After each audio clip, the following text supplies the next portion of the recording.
What up, everybody? It's your boy, the Infinite Dragon here, and today we're gonna finally finish this whole entire game theory Gaster thing and who is he and blah blah blah. Listen, I waited 2 weeks. We both been waiting.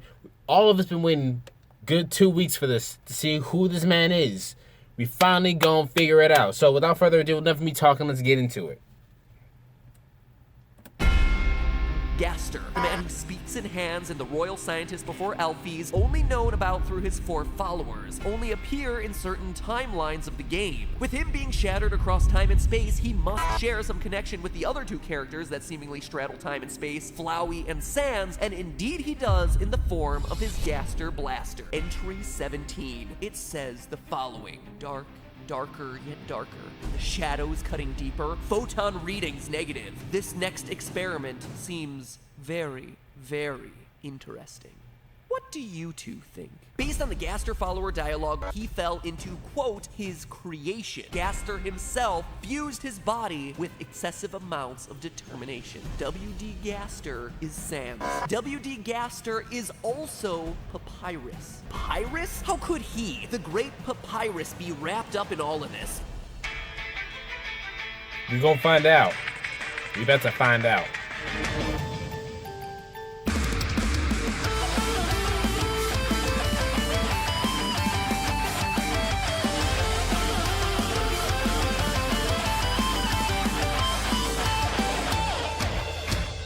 Internet, welcome to Game Theory and to part 3 of the Who is Gaster trilogy. Last time I left you with an absurd claim that Sans and Papyrus are the 2 halves of Gaster's fractured brain. It is, without question, one of the most extreme claims that I've ever made in the history of the show, and I have claimed that the FNAF story has been wrapped up like no less than 5 times, so it's pretty bad. And so far I'd say I've done a fairly good job of covering the literal butt-ton of information on how Sans fits into all this. His connection with the True Lab, his knowledge of bending time and space, his desire to go back, his serif-laden font that appears when he falls asleep, his theme song's connection with Goner Kid, the Gaster Blasters, the secret room behind his house, the bros appearing out of nowhere to assert themselves, Sans is irrational hatred towards spit it out. the whole Shiren is 2 halves to create a single entity thing. All of that. Do you see now why this had to be in 3 parts? And that's only a portion of everything that we've covered. But today, it's time to get scientific with the skelebros. Because when you stop and look at some of the weird details that Toby Fox included about these 2 characters, you start to realize that their connection goes much deeper than just being mere brothers. Oh, and I'm not done. We're concluding this whole 3-episode series by revealing the fact that Papyrus isn't nearly as naive as he lets on. Sure, he may play innocent enough, but behind that basketball shoulder pad wearing, spaghetti loving, Starman posing, cool dude facade is someone who is deep with Sans and Alphys and the Gaster experiments. These 3 game theories are a trilogy bigger than Mass Effect, and hopefully with a more satisfying ending. Star Children, really? Go home, BioWare. You're drunk. And don't you dare for a second make Mass Effect Andromeda your sloppy seconds. I haven't played Mass Effect, so that means nothing to me.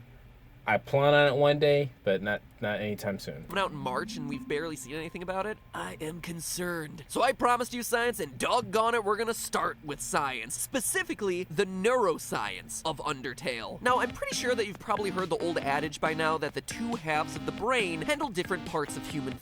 I'm trying to figure out where they get their instrumentals from, because all the music that they have in the background is crazy good. Functioning. The left is analytical and the right is creative. Now, while this may not be 100% scientifically accurate, it does have some basis in scientific reality. In the late 1960s, a man named Roger Sperry wanted to explore the extent to which the 2 halves of the human brain could function independently. To do this, he took some volunteers and severed their corpus callosum, aka the nerve fibers that carry signals between the 2 halves of the brain. And that, ladies and gentlemen, is why you gotta read the fine print when you sell your body to science. Oh, hey, I'm just a college student in need of some extra date money. Cindy in women's studies. She's pretty cute. Welcome to the experiment, kid. We're cutting your brain in into. Gee willikers, scientist, that sounds dangerous. Ah, those nerves aren't important. Here's 20 bucks. Nighty-night. Now where's my Nobel Prize? Okay, but in all seriousness, this guy wasn't just hacking away at McNugget-starved brains. In ye olden days of the 60s, this is actually how they cured extreme cases of epilepsy, by dividing the brains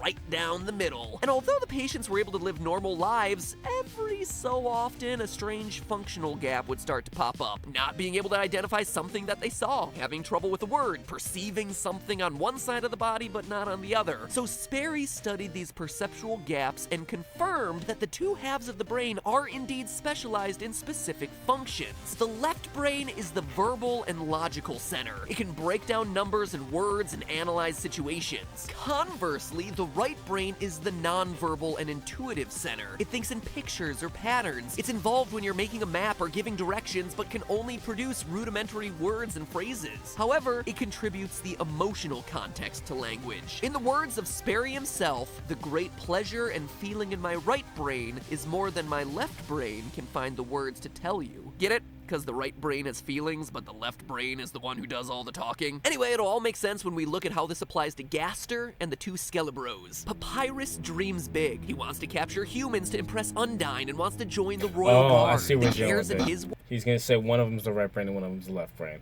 I didn't see where that was going for a little bit. World are whimsical. He likes japes and gags and even wears a caped costume at all times. Sans also mentions that Papyrus gets cranky without a bedtime story. He wears his emotions on his Starman-inspired sleeve, becoming flustered if the player even hints at flirting with him. Basically, Papyrus seems very emotionally driven. He's very much the right brain. Sans, on the other hand, seems a lot more analytical and logical than his brother. He's very sarcastic, dry, witty, clever. At times, it's difficult to tell if he's being serious or very, very threatening. He's also shown to be extremely intelligent. While Papyrus takes a little bit of time to figure out that the player's human, Sans sees it immediately. And in genocide runs, Sans sees through the player's facade for the monster that they are. He even asks them to continue pretending to be a human for Papyrus's sake. Sans, for all his joking, is very logical, interested in science and the time-space continuum, driven by reasoning. He's the left brain. And sure, those surface connections are all well and good, but I wouldn't be making this claim if it didn't go a whole lot deeper. So let's take a minute to look at the Skelebros puzzle section in Snowden.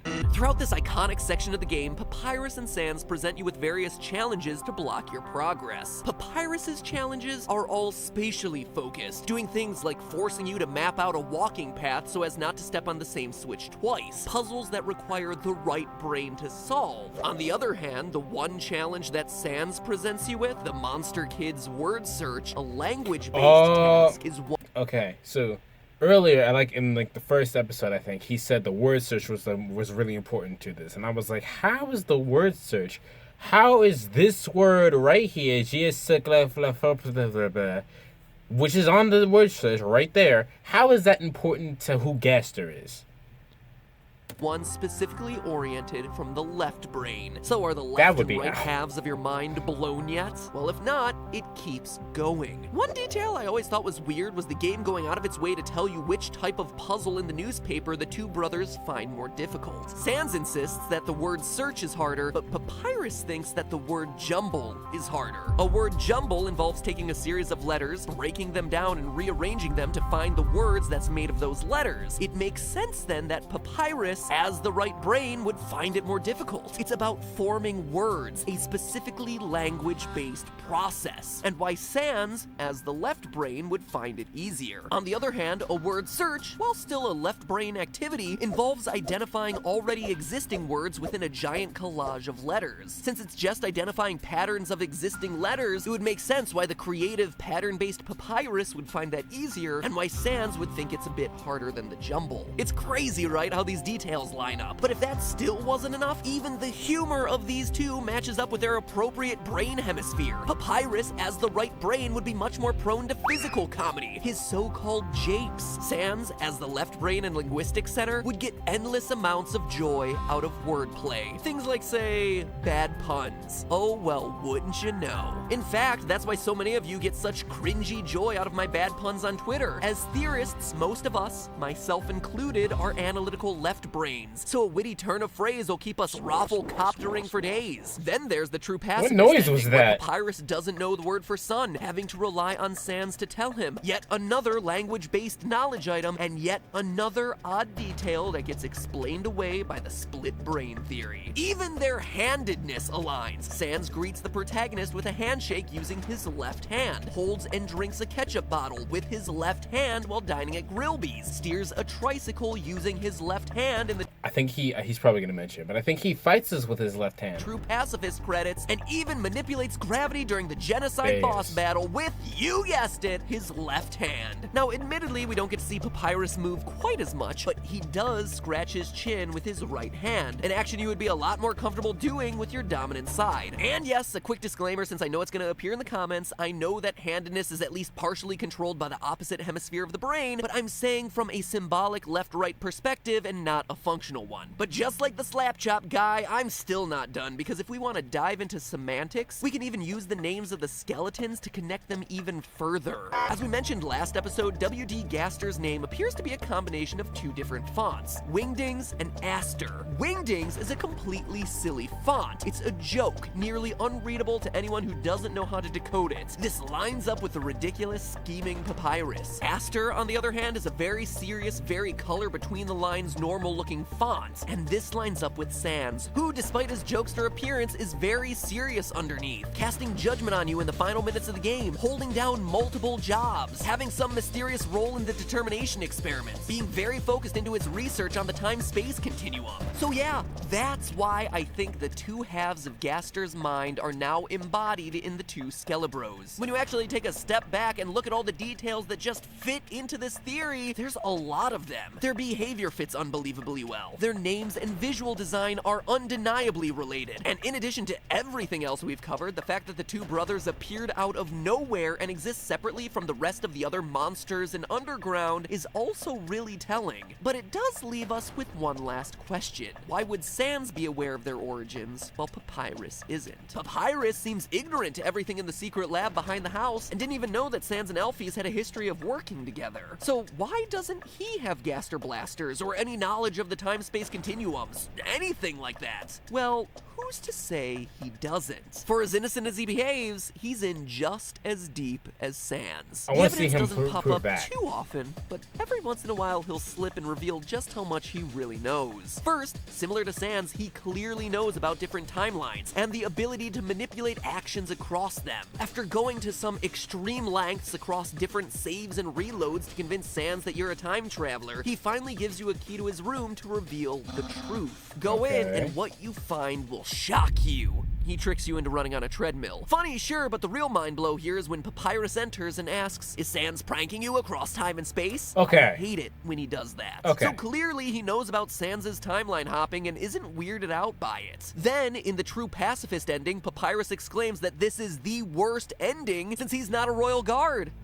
That's funny. But wait, Alright. what? Saying that this is the worst ending implies that he knows other endings are possible, again demonstrating a knowledge of different Alright, I didn't think timelines about he that. seemed Alright. ignorant of for the rest of the game. And then what about his connection with Gaster? Well, like Sans, he's also able to manipulate gravity, once again implying that they are two halves of the same whole. It's also worth noting Trying that to it's remember the when he only does one that, of the 'cause I know he soul does. modes I that can't remember actually when, though. manipulates a spatial Think it was in his wall. fight? Green gives you a shield, yellow is had by pressing a button, and purple is a bunch of spider webs, but blue changes gravity. It's no small feat, but it goes beyond that. In one of the patches to the game, if you stop a genocide run by sparing Papyrus, he says that it's good you stopped when it did. If you hadn't, he would have had to use his special attack, and that the player would have been, quote, blasted. He then quickly changes the subject, but it's an odd choice of words. right? Blasted seems to imply him also having the ability to use a Gaster blaster. And just to clarify, his special attack is not changing the heart to blue because he starts referencing the special attack after turning the heart blue. And it's also and then not he couldn't the giant use it. bone that he uses to end the battle, since the annoying dog steals the special attack and he winds up having to use a normal attack which features that giant bone. It's also important to note that this odd detail was included in a patch to the game, especially when other details added during those exact same patches were making Gaster a more official part of the game. Remove the fun value, which essentially means the fun value no longer needs to be modified to find WD Gaster and other